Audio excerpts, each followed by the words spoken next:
There's a strange truth about human interaction. People don't always listen to what you say, but they always watch what you allow. When you let certain behaviors slide, whether it's someone interrupting you, dismissing your ideas, or taking advantage of your time, you're not just avoiding conflict. You're quietly teaching them that it's okay. Think about it. Every time you let a colleague speak over you in a meeting without addressing it, you're giving permission. Not permission in words, but in action. That silence becomes an unspoken green light, and soon it becomes the norm. This doesn't only happen in the workplace. In relationships, if you keep forgiving patterns of disrespect without conversation, it doesn't just stop on its own. The other person learns from your tolerance. They learn that the behavior isn't just survivable, it's acceptable. What you tolerate doesn't stay private. It creates a pattern others can recognize. If one person treats you poorly and you accept it, others may begin to treat you the same way. Your silence becomes contagious, and the standard you set for yourself becomes the standard others adopt for you.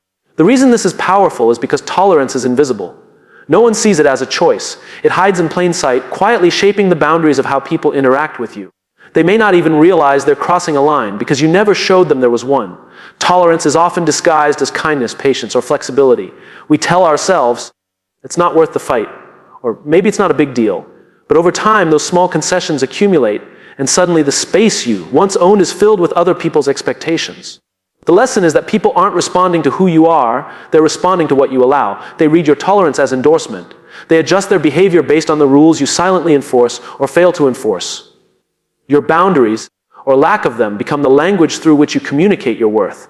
And every time you allow something that doesn't align with that worth, you've unintentionally lowered the bar for how others see you. Long before we speak, we communicate. Our posture, our eye contact, even the way we enter a room sends a message. People pick up on these signals faster than they process words, and often they trust those signals more.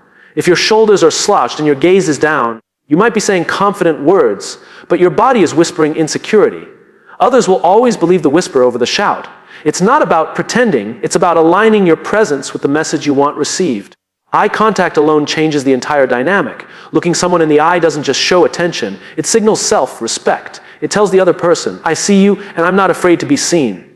Without that, words can feel hollow. Tone works the same way. Two people can say the exact same sentence, but one tone can demand respect while the other pleads for it. People don't just hear your words, they feel your tone, and that feeling lingers longer than the sentence itself. Think about how leaders you admire walk into a space. It's rarely about the words they start with. It's the calm steadiness of their presence, the grounded way they carry themselves, the assurance in their pauses. That's what sets the stage before they ever speak. Even silence communicates. A pause held with confidence says more than a rushed explanation. It teaches others that you don't need to fill every space to prove yourself. Your quiet can be powerful when your body communicates certainty. Nonverbal signals also protect you from being misunderstood. When your posture, eye contact, and tone are consistent, there's little room for others to rewrite your intent. The clarity of your presence keeps the message intact even when words are few. Every gesture, every stance, every glance is part of the story you're telling. Whether you're aware of it or not, people are reading you constantly. And in most cases, they believe what they see far more than what they hear. Boundaries aren't walls. They are quiet signals that tell people where respect begins and ends. And the powerful thing is, you don't always have to announce them. People learn your boundaries by how you live them, not how you describe them. When you decline an invitation that doesn't serve you, you're not just saying no, you're teaching that your time matters. You didn't have to explain or justify. The act itself became the lesson. The same applies when someone speaks to you in a way that crosses a line. If you calmly redirect or step back, you're showing them that this tone doesn't belong in your space. That moment of boundary setting says more than a lecture ever could. Boundaries are most effective when they're consistent. If you enforce them once but ignore them the next time, the message becomes confusing. People pay attention to patterns, and consistency tells them you mean what you silently enforce. There's also a generosity in boundaries. They don't just protect you, they help others know where they stand. Clear limits reduce the guesswork in relationships. They create a safe structure where respect can actually grow. Sometimes the hardest boundaries are with ourselves.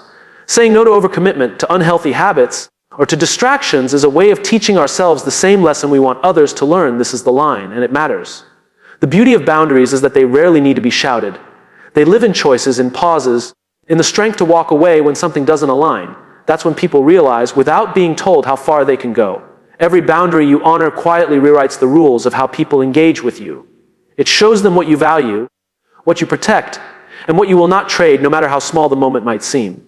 Reputation isn't built in a single moment. It's built in the quiet repetition of how you show up day after day. People don't remember the words you said once, they remember the patterns you live. When you respond calmly in stressful situations over time, people come to expect that steadiness from you. When you meet commitments reliably, others begin to trust your word without hesitation. These repeated behaviors become your unspoken instruction manual, guidelines on how to interact with you. Inconsistency, on the other hand, creates confusion. If one day you enforce your standards but the next day you let them slide, people don't know which version of you they're dealing with. And when people are unsure, they'll test the limits. Consistency builds credibility. It tells others you're not just reacting in the moment, but living by principles that don't shift with convenience. That predictability is what makes people confident in how to approach you. Even the smallest patterns matter. If you habitually arrive late, people learn that your time boundary is flexible. If you always listen before speaking, people learn you value understanding over interruption. Each repetition is a lesson, whether intentional or not. This is why consistency is powerful even when unspoken. You don't need to announce who you are if your actions keep proving it. People will adjust their behavior not because you demanded it, but because you showed them the standard through repetition. It's not perfection that matters, it's reliability. People don't expect you to be flawless, but they do expect you to be consistent in the values you claim to hold. When your behavior aligns with that, trust deepens naturally. Over time, your consistency becomes your identity in the eyes of others. They don't just see your actions in isolation, they see the pattern. And that pattern becomes the reputation you carry into every room before you even speak.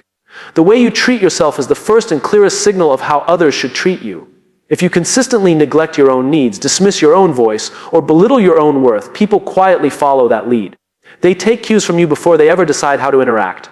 Self-respect is not about ego, it's about alignment. It's choosing to honor your time, your energy, and your values in a way that shows you believe they matter. When you live this way, others quickly learn that these things are non-negotiable. Think about how you speak to yourself. If your self-talk is harsh or dismissive, you normalize that tone for the outside world. But if you speak with kindness and encouragement to yourself, you set a standard that invites others to mirror it. The same goes for how you care for your well-being. When you consistently prioritize rest, growth, and health, you silently communicate that you are someone whose needs deserve respect. You don't have to demand it. Your actions already declare it. People notice the boundaries you set with yourself. If you overextend, burn out, or constantly put yourself last, they see that as permission to do the same. But when you respect your own limits, you model what respect should look like in practice. Self-respect also teaches others what accountability looks like. When you hold yourself to a higher standard, it becomes clear that you expect integrity from those around you as well. Your example does the teaching without a single lecture.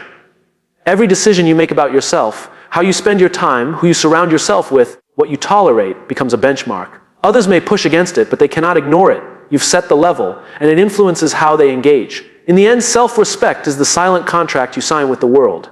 It tells people, without words, this is how I treat me, and this is how you will treat me too. A silence is one of the most misunderstood forms of communication. It doesn't always mean the same thing, but it always means something. People read into your quiet, and what they interpret can either weaken your position or strengthen it. When you stay silent in the face of disrespect, it often feels like you're keeping the peace. But to the other person, your silence may look like acceptance. It teaches them that their words or actions carry no consequence, and so the cycle continues. On the other hand, silence can also be a form of strength. A pause after an insult, a refusal to engage with provocation, or simply holding your ground without over-explaining. These moments communicate confidence and control in a way words sometimes can't. The difference lies in intention. Silence without intention is agreement. It lets harmful behavior grow roots. But silence with intention is strategy. It places the weight of response on the other person, forcing them to consider their own actions. In conversations, silence can be more persuasive than argument. A well-timed pause after making a point leaves space for others to reflect. It shows you're not desperate to convince, that your words are strong enough to stand on their own. In conflict, silence can either escalate or disarm. If used with calm presence, it prevents you from being dragged into unnecessary battles. It signals that not every provocation deserves your energy, and that you won't be pulled off balance easily. Silence also creates space for clarity. When you don't rush to fill every gap with justification or defense, you leave room for truth to surface on its own. Often, people will reveal more than they intended when you simply choose to listen instead of react. Every time you choose silence, you're making a statement. The question is whether that statement says, I will accept this, or I am stronger than this. The meaning of your silence is written not in the absence of words, but in the presence of intention. Values are easy to talk about. We can put them on walls, write them in mission statements, or declare them in conversations. But the real measure of values is not what we say, it's what we consistently do.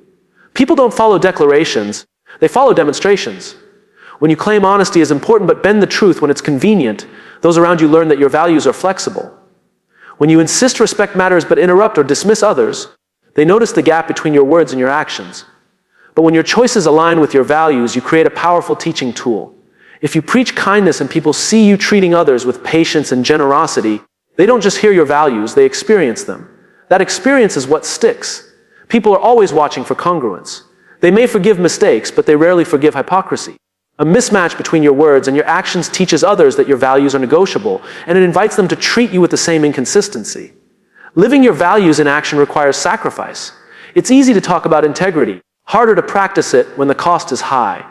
But it's in those moments, when you choose the harder right over the easier wrong, that people truly learn who you are and how to treat you. Values in action also set culture.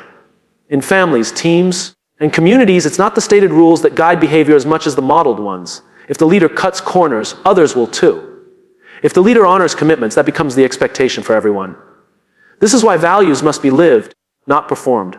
Performing values for approval or recognition is transparent and temporary. But when your actions are consistent even when no one is watching, you teach others that these standards are not for show. They are part of who you are. Over time, your practice values become the blueprint others reference. Not the words you spoke once, but the life you lived repeatedly. And in that living, you silently show others the way they are expected to engage with you. Every time you interact with someone, you're adding a page to the manual of how they understand you. It doesn't matter if the interaction is big or small, intentional or casual. Each moment contributes to the story of how you want to be treated. When you respond with patience in a stressful moment, that page says, I can be trusted to handle pressure. When you let someone take advantage of your time, that page says, my time is flexible, even at my expense. Each page matters because together, they become the book people read from when engaging with you. What makes this powerful is that you can't opt out. Even silence, avoidance, or indifference adds a page. You are constantly teaching even when you don't realize it. The question is whether those lessons reflect who you truly are or who you've allowed yourself to be.